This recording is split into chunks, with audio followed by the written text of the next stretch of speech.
Remember that a few hundred years later, because the Jews started sacrificing their babies and they were involved in temple prostitution, God used first the Assyrians and then the Babylonians to judge the Jews for their immorality.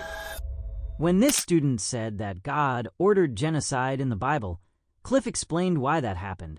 As Cliff was explaining, the student noticed something on his point. The Bible never says that all those people who were killed in those wars went into a godless eternity. Quite to the contrary, I expect to see many of those people in heaven. The worst thing that can happen in America is that you die. That is not a biblical worldview. According to the Bible, the worst thing that can happen to you is that you die and go into a godless eternity. And the Bible never says that all those people who died in all those wars, especially the children, went into a godless eternity. But as far as I can tell, the Old Testament doesn't explicitly state an afterlife. I find no evidence of an afterlife in the Old Testament. I see it more in the New Testament. All right, I think you're onto a good point. The Old Testament does not speak with much clarity about the afterlife. But ma'am, I can promise you, it's there. The Garden of Eden, Genesis 1 and 2.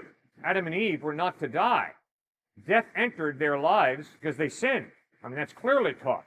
And then in the Psalm, you have very, very clearly, I will dwell in the house of the Lord forever.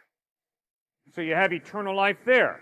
And clearly what is taught in the Old Testament is that there will be a general resurrection. So the Jews believed in a general resurrection. And Daniel writes about that real clearly. In Daniel chapter 12, beginning at verse 2, Daniel writes, multitudes who sleep in the dust of the earth will awake, some to everlasting life, others to shame and everlasting contempt. So you're right, it's not as developed in the Old Testament as it is in the New Testament, but the Old Testament clearly talks about a future after death.